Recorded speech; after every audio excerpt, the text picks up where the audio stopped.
Ibu Menteri yang saya hormati beserta seluruh jajaran dari Kemensos, Bapak Ketua dan pimpinan serta anggota Komisi 8 yang saya hormati, izinkan saya meneruskan apa yang disampaikan oleh Bapak Iskan dan Ibu Endang untuk supaya masyarakat bisa memahami sejauh mana peran Kemensos di 4 bulan terakhir akhir tahun 2022 dan awal tahun Februari di 2024. Karena kami merasakan betul khususnya di DIY bagaimana bombardir bansos yang mengalir tiada henti. Belum habis yang satu, datang yang satu, belum habis yang kedua, datang yang ketiga. Walaupun saya sedikit mengetahui bahwa tidak semuanya itu dari Kemensos.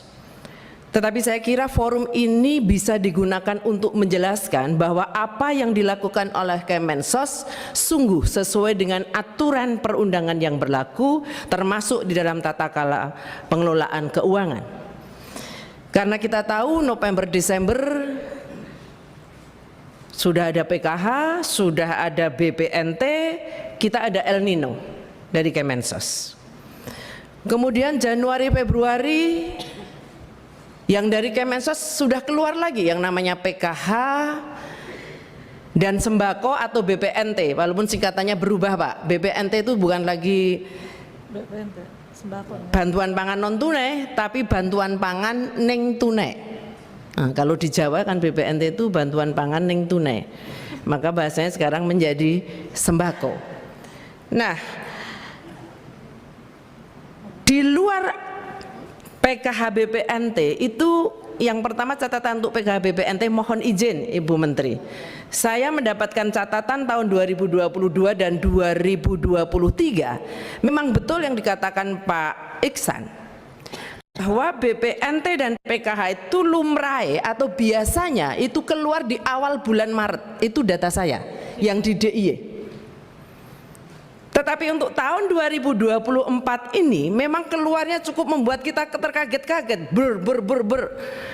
Di bulan Januari Februari di luar, masih ditambah di luar yang ada di dalam payungnya Kemensos. Mohon izin, saya harus menyampaikan ini. Biasanya kan tribulanan, tapi yang terakhir El Nino memang 2 bulan, hanya November dan Desember untuk El Nino. Tetapi saya punya data, tahun 2022 itu Maret awal, tahun 2023 juga Maret. Nah, ini tiba-tiba kemudian keluar di Februari. Sehingga kami juga membutuhkan, baik kalau PKH datanya jelas 10 juta tidak diowah-owah. BPNT sembako 18,8 juta jelas tidak diowah-owah. Berikut juga El Nino, itu data dari Kemensos. Pertanyaan kami adalah bantuan sosial yang mengalir itu yang kami lihat, saya soalnya langsung juga ke banyak titik, tidak ke beberapa, ke banyak titik. Ada beras macam-macam bergulir, saya nggak tahu tulisannya apa, tapi orang taunya itu bansos. Bansos taunya ya dari Kemensos. Itu mengalir semua, tiada henti. Menjelang coblosan 14 Februari. Nah, kami membutuhkan ini untuk bisa kemudian mendudukkan persoalan. Siapa yang bertanggung jawab? Oh, Kemensos hanya ini. Di luar ini tidak Kemensos. Ini yang kami harus paham. Lalu dari mana anggarannya? Baik, kalau bicara El Nino, kami waktu itu hanya disodori angka 7, sekian triliun kalau tidak salah untuk 18,8 juta yang per bulannya 200, dan itu hanya di bulan November Desember. Bagaimana dengan tahun 2024? Ada juga bahasa bantuan El Nino. Diperpanjang. Apakah itu diperpanjang? Apakah itu dari Kemensos atau dari mana? Mohon izin.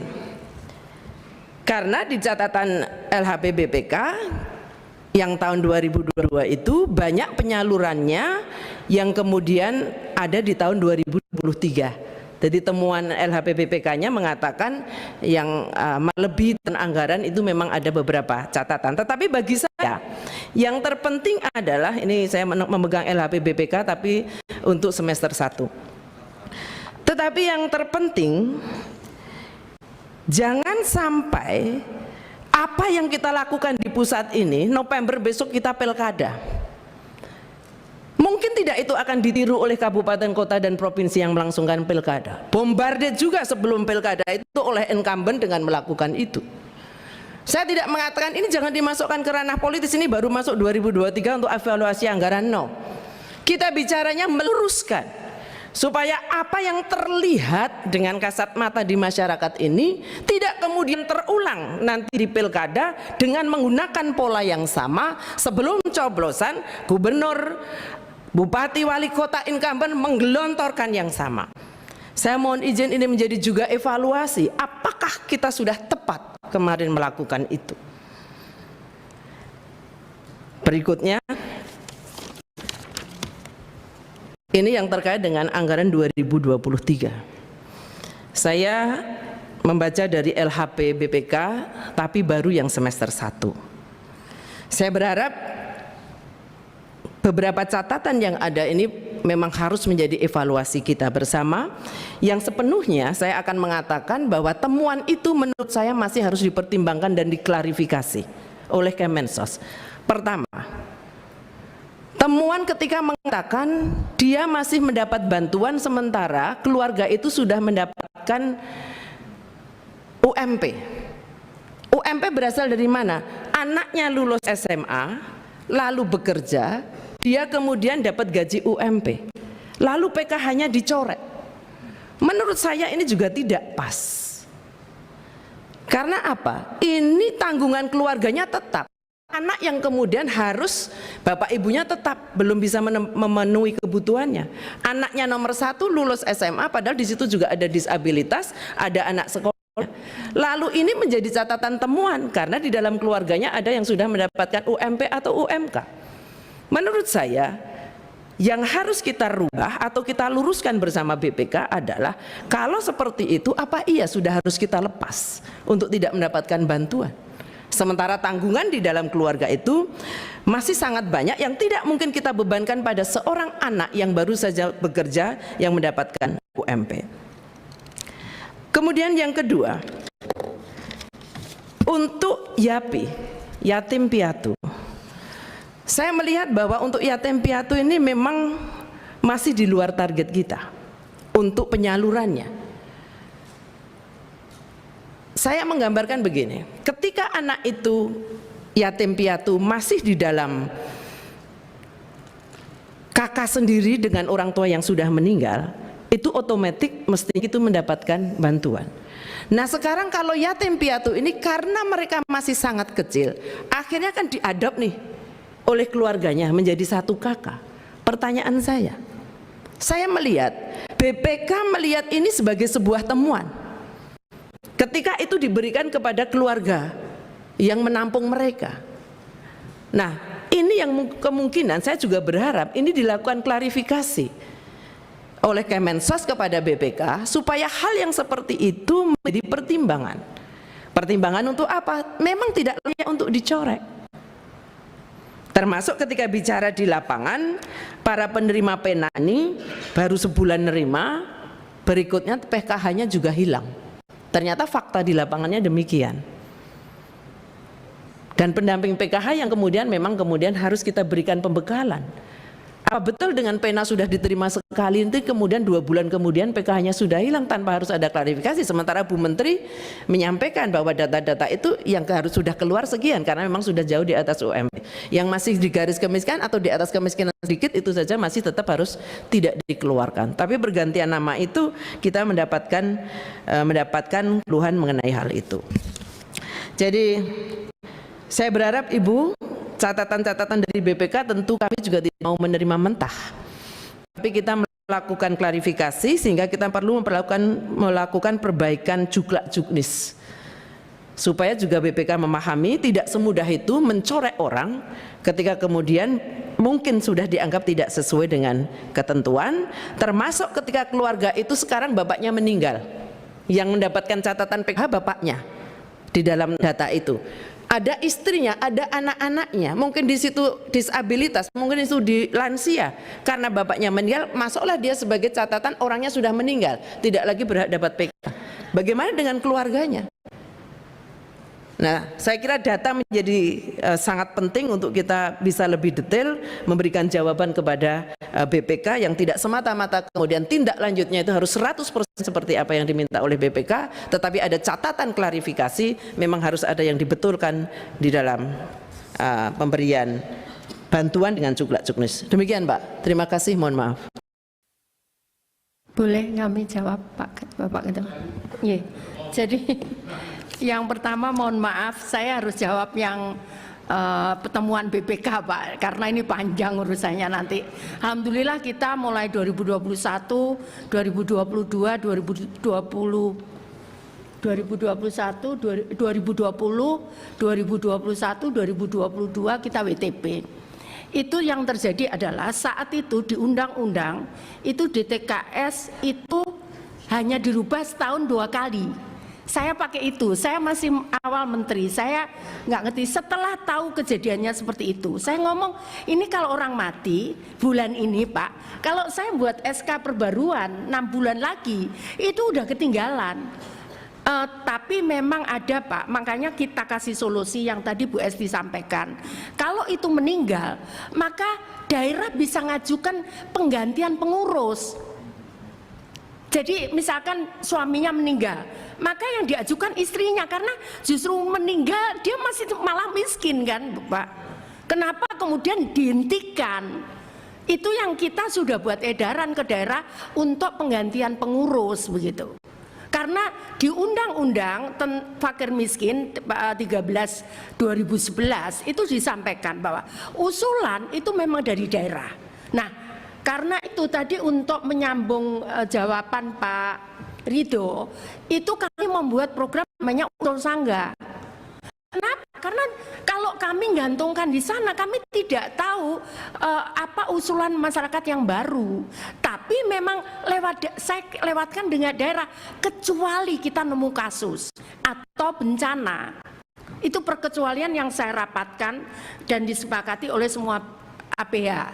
Jadi kalau ada bencana, maka itu berhak diusulkan ke kami data.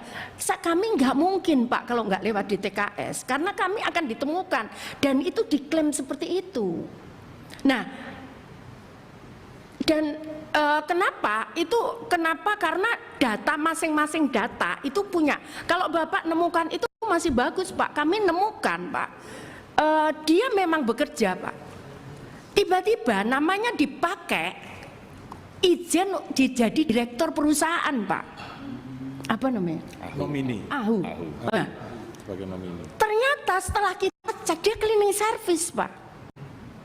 Tapi kami nggak bisa. Itulah kemudian kalau Bapak tahu berapa bulan yang lalu sampai saya minta bantuan ke KPK karena saya harus solusinya bagaimana ini gitu. Seperti itu Pak. Jadi kami harus setiap kami terima data baru dari daerah, kami harus cek dengan data Kumham tentang AHU, izin perusahaan itu. Harus cek dengan data AS ke BKN, kepegawaian ASN.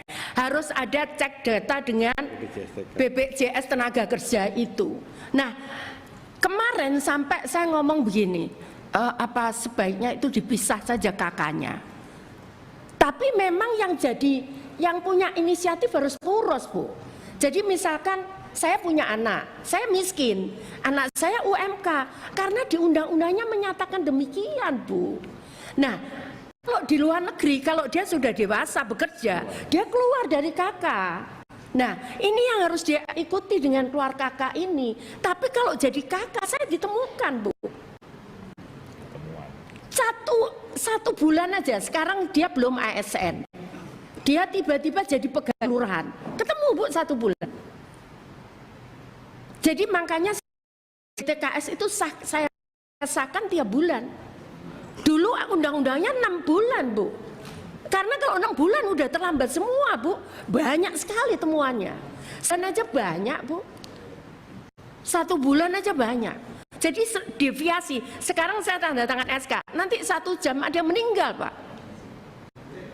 Ya, itulah kemudian itu. Tapi kalau meninggal saya masih ngotot gitu loh, Pak. Apa namanya? Kenapa lu? Kan nggak mungkin dia meninggal kemudian tiba-tiba menjadi kaya. Kan nggak mungkin. Itu saya masih berdebat tuh. Tapi kalau yang namanya kemudian menjadi ASN itu saya kembalikan ke daerah untuk dicek. Masalah lagi kemarin kita diskusi. Kenapa ya Pemda itu lama sekali? Ada baru jawab 4 bulan. ASN-nya itu bukan di Pemda, Pak. ASN-nya itu mungkin di kejaksaan, BUMN. Jadi bukan di ASN Pemda, bukan di ASN Pemda, di Kementerian Pendidikan kan ada guru kayak gitu-gitu kan. Jadi memang ini data yang kita lagi diskusi kemarin. Ini kenapa Pemda lama ya? Kan kita kirim untuk cek, daerah kita kirim untuk cek, mereka lama sekali. Ada yang baru kemarin jawabnya itu. Padahal kita sudah mulai serahkan data itu September. Nah, itu permasalahannya daerah pun itu bukan di mereka ASN-nya. Jadi ada di kelembagaan apa namanya yang vertikal itu loh, Bu. Seperti itu. Seperti itu, Pak. Jadi ini saya jawab itu supaya, tapi insya Allah itu clear, Pak. Sudah kami jawab dan kami jelaskan. Itu yang temuan BPK itu. Nah, yang berikutnya soal ini, Bu, soal realisasi. Jadi, Bu, bansos itu mulai 2020 itu diserahkan SPM pertama awal Januari. SPM pertama 2021 awal Januari. Jadi bukan awal 2022 Februari. 2023 Februari. 2024 Januari. 26 Januari. Jadi Bu, kalau dia mohon maaf yang saya bantu itu orang kalau sehari bahkan dia kadang minjamkan kartunya digadekan loh Bu. Untuk makan, karena kalau pegawai itu hitungannya 1 bulan begini. Kalau mereka itu 15 hari sudah habis nih duit. Nah kalau saya terlambat, mereka makan apa? Saya nggak mau, tapi yang perlu saya jelaskan Bu, program perlindungan sosial pemerintah itu ada 497 triliun. Di Kemensos itu tahun ini 2024 78 triliun. Sisanya ya saya nggak ngurusi Bu sisanya. Kenapa ya saya ngurusi ini aja mumet gitu kan Pak. Ini komplain sini begitu. Tapi yang jelas Pak, kami nggak memberikan itu di luar ini. Kami di luar DTKS dan di luar program kami. Dari mana kami dapat uang? Orang ini saja ngitung itu harus nunggu temuan BPK bahwa kami utang, nanti baru kami bisa minta nanti ke Kementerian Keuangan ya. Kenapa? Tadi realisasi Bu Esti menyampaikan, saya salur misalkan bulan Desember, November. Makanya saya sampaikan, kenapa saya sampaikan salur dan transaksi? Karena ini uang dikirim ke bank, dimasuk ke rekening dia. Dia ngambilnya itu mungkin 2 bulan kemudian, ada yang begitu, ada yang karena Bu jaraknya jauh ngambil ke bank. Tapi kalau saya serahkan semua ke PT Pos, saya nggak punya duit. Jadi kayak Aceh besar itu Bu, dia nggak ada bank itu. Dia kalau itu butuh 500.000, padahal nerimanya bansos 300.000. Jadi kenapa dia simpan kadang ambil 3 bulan sekali itu begitu. Nah kalau saya bantu semua pakai PT Pos, kami nggak punya anggaran Bu. Seperti itu. Jadi bukan kami karena transaksinya. Makanya saya selalu penjelasan kami ada salur, kami nyalurkan, tapi ada transaksi dan boleh dicek. Tolong tayangkan itu, boleh dicek. Salur kami lebih besar dibandingkan transaksi. salur kami lebih besar daripada transaksi. Kita lihat, yang presentasi tadi, yang presentasi. Jadi kenapa kemarin kita diskusi ini, Bu? Kenapa ini kecil? Padahal kita nyalurkan. Ya mereka, ya mungkin dia nggak bisa ngambil, atau dia sakit, atau apa di bank dia nggak bisa ngambil. Jadi seperti itu kira-kira, Bu. Nah kemudian, nah ini Bu,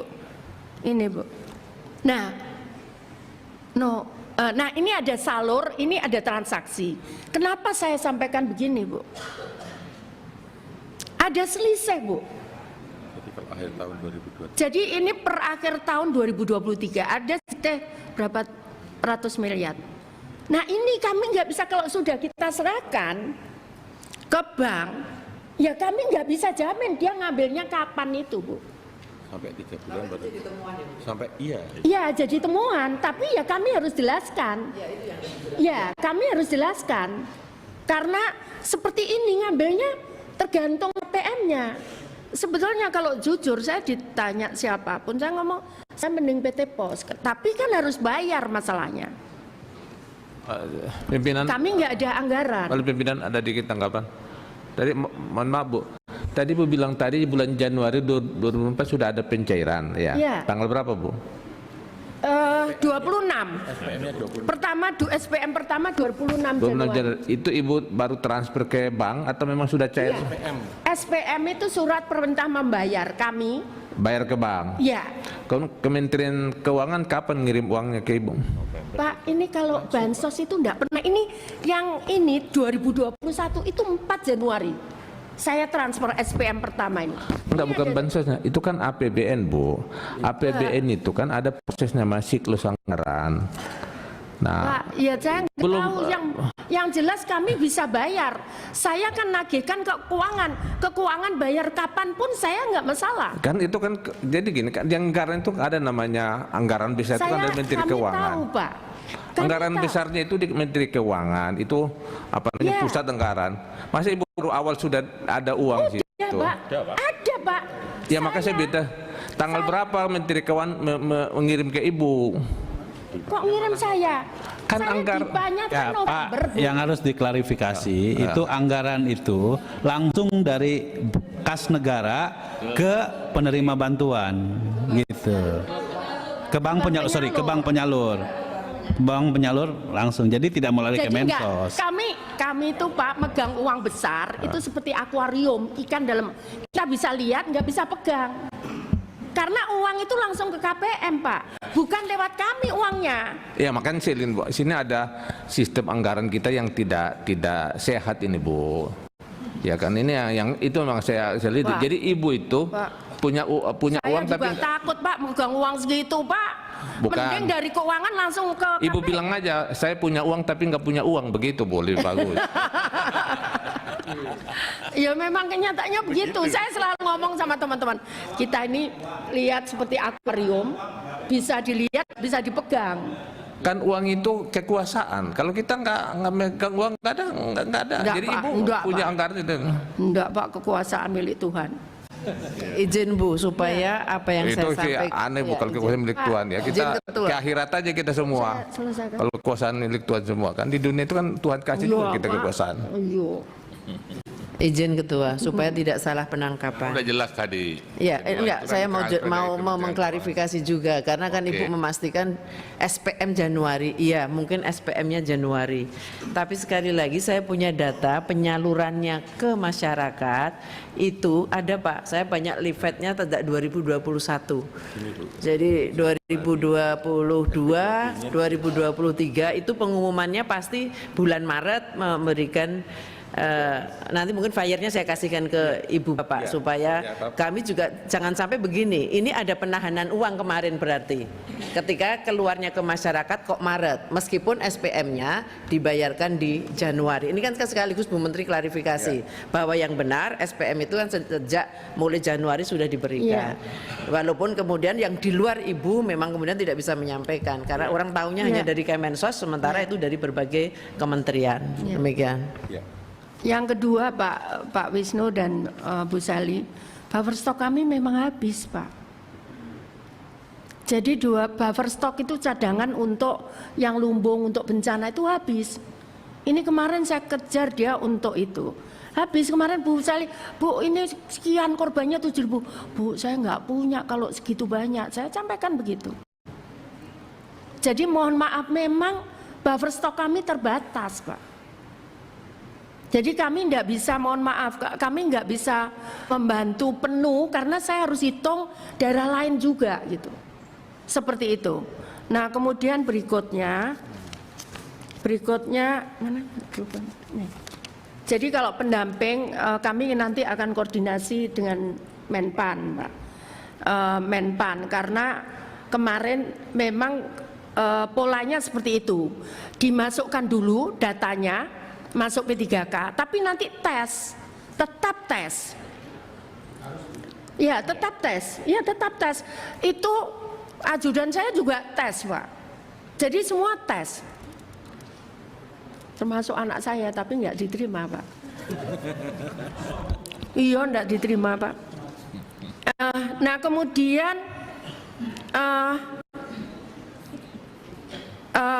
oke, apa namanya? Oh ya, realisasi lebih dari 100%. Jadi begini, Pak. Kalau dia hitungannya, misalkan dihitung saat menyusun perencanaan, 1 orang itu 5 juta. Kenyataannya di lapangan dia hanya butuh 2 juta. Ini yang atensi, Pak. Tapi kalau untuk YAPI, untuk lansia, permakanan, itu gini, Pak. Jadi yang bulan lalu itu orangnya cuma 100. Nah, sehingga padahal jatahnya itu 300 misalkan. Jadi sisa 200. Nah yang 200 ini kami tambahkan di bulan berikutnya, begitu. Ditambah orang, bukan ganti orang. Ditambah orang. Karena kan uang itu sudah keluar, Pak. Padahal orang itu butuh. Jadi ya kita bantu saja gitu. Jadi kenapa jadi lebih besar? Kalau YAPI, kemudian permakanan, lansia, disabel, itu kenapa lebih besar? Karena kemudian masukan berikutnya, karena di awal bulan, di bulan pertama kita diberi anggaran, itu kami hanya sekian datanya. Tapi setelah kemudian ada program itu banyak yang mengusulkan. Nah, sehingga pada bulan pertama itu tidak terpenuhi targetnya. Jadi misalkan targetnya 500, kami hanya pakai 200 karena saat itu usulannya baru 200. Atau di data kami, pimpinan, ini kayaknya Bu ini pemerintah tidak satu sistem membuat istilah ya. Jadi 2 kemungkinan, memang kalau program di atas 100% itu aneh, ya kan? Karena anggaran itu terbatas dia. Atau Ibu memang punya membuat istilah lain yang tidak sesuai dengan standar pelaporan seperti itu. Jadi orang kalau menganggap itu di atas 100%, ini berarti ada masalah di perencanaan. Enggak, Pak. Nah, itu maksudnya, saya mohon maaf. Enggak ada program di atas 100%, enggak, Bu. Pak. Boleh, Pak. Itu karena kayaknya kalau ada penghematan, itu Pak. maksudnya istilah Ibu harus diperbaiki, Bu, supaya dia nggak membingungkan orang. Jadi, ada program 200% itu aneh. Orang bisa 99% udah bagus gitu. Oh, di salah 200 ini berarti di perencanaannya bermasalah. Maka menurut saya kalau ada istilahnya itu jangan istilah begitu, Bu. Harus cari pola lain. Jadi kadang seperti Makasih. pena itu, Pak. Pena itu kan 5 juta. Ternyata di lapangan itu ada yang cuma butuh 3 juta. Nah, sehingga sisanya tuh banyak yang butuh, ya saya bantukan gitu loh, Pak. Ya itu. Jadi lebih dari yang 100%. nanya kan saya tadi, Bu. Maksudnya begini, kenapa saya tanya? Anggaran kita kan ini untuk rehabilitasi sosial contohnya 2,4. Peruntukannya sudah dibuat target 51.000, atensi 29, atensi bagi anak 33, anggarannya 2,4. Tapi ternyata dilaksanakan di atas itu. Uangnya dari mana? Ternyata kalau dari jawaban Ibu didengarkan, ternyata bagiannya per orang itu bisa tidak seperti itu. Umpamanya ada yang butuh 5 juta menjadi 2 juta. Betul. Tentu ada sisa gitu. Karena yang heran itu kita kan realisasi 2,3 terserap 97 masih ada sisa. Kok di sini penyerapannya 2 kali lipat kok gitu. Ternyata penyalurannya tidak sebesar yang awal. Ya kalau saya saya enggak jadi. Ya karena angka-angkanya kok bagaimana caranya jadi ini gitu. Itu kami lakukan, Pak, karena permohonannya mohon maaf Bapak juga banyak gitu. Jadi kan kalau memang butuh tidak ada satupun, Pak, boleh dicek. Saya coba ngecek, Pak. 1 rupiah pun teman-teman nggak ada yang ngentit, nggak ada yang nyopet gitu, Pak. 1 rupiah. Jadi sehingga kalau butuhnya 3 juta ya 3 juta gitu. Sehingga kami dapat menerima permohonan itu lebih besar gitu. Kami tampung, Pak. Kenapa? Karena ya tadi itu makanya yang di pena itu targetnya itu cuma 7.500, tapi kami bisa kita bisa realisasi 7.541. Karena komponennya beda-beda. Ada yang hanya butuh, ada yang butuh 4.900.000. Tapi jadi maksud Ibu setelah dilakukan assessment, iya assessment betul. Ya, setelah dilakukan assessment, maka ternyata kebutuhannya tidak sesuai dengan perencanaan yang seharusnya direncanakan 5 juta, tapi ternyata dia butuhnya 2 juta. Betul. Sehingga yang sisanya 3 juta bisa dipergunakan untuk yang lain. Nah, betul. Maksudnya begitu kan? Begitu, maksudnya begitu, Pak. Ya berarti sebetulnya dari segi anggaran dia tidak melebihi 100%, ya kan? Orangnya yang nambah. Ya, betul, iya betul, kan? betul, Maka, Pak. ini gini Bu, kita ini sekarang membahas anggaran Bu, kita cerita uang, jangan Ibu membuat kita bingung gitu. Paham? Itu yang anggarannya. Maka saya bilang ima perencanaan yang salah atau istilahnya yang salah. Uangnya sih ketua tidak bertambah. Tidak bertambah uangnya. Uangnya nggak bertambah, Pak. Makanya maksud saya itu pemerintah itu harus punya standar pelaporan seperti itu. Ya. Uangnya tidak bertambah. Kalau orang begini Bu, ini saya programnya 100, program kan pas 100%.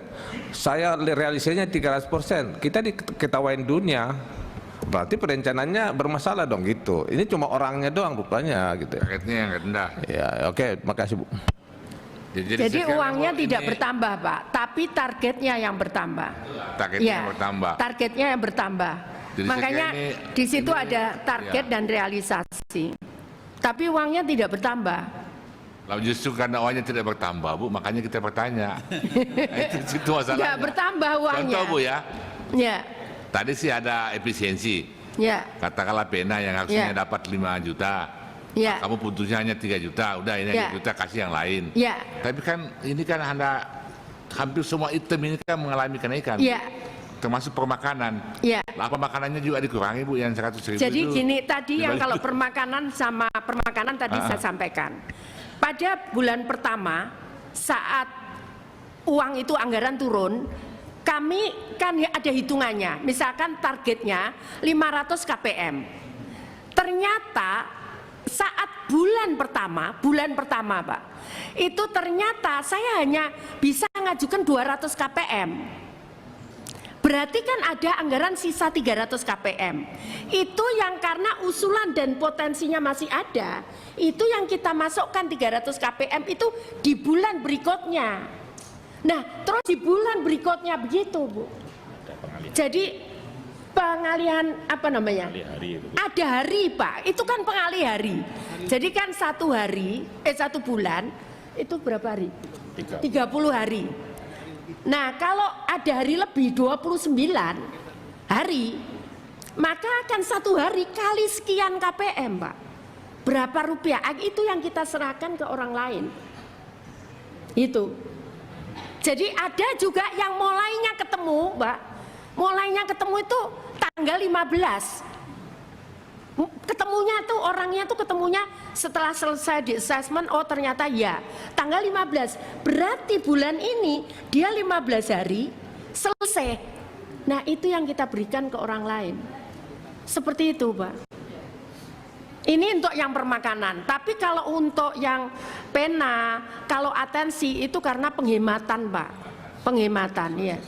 Sesuai assessment. Bu izin, mohon ini juga disampaikan ke bawah. permakanan itu beberapa kali terjadi 2 hari dikirim sekali.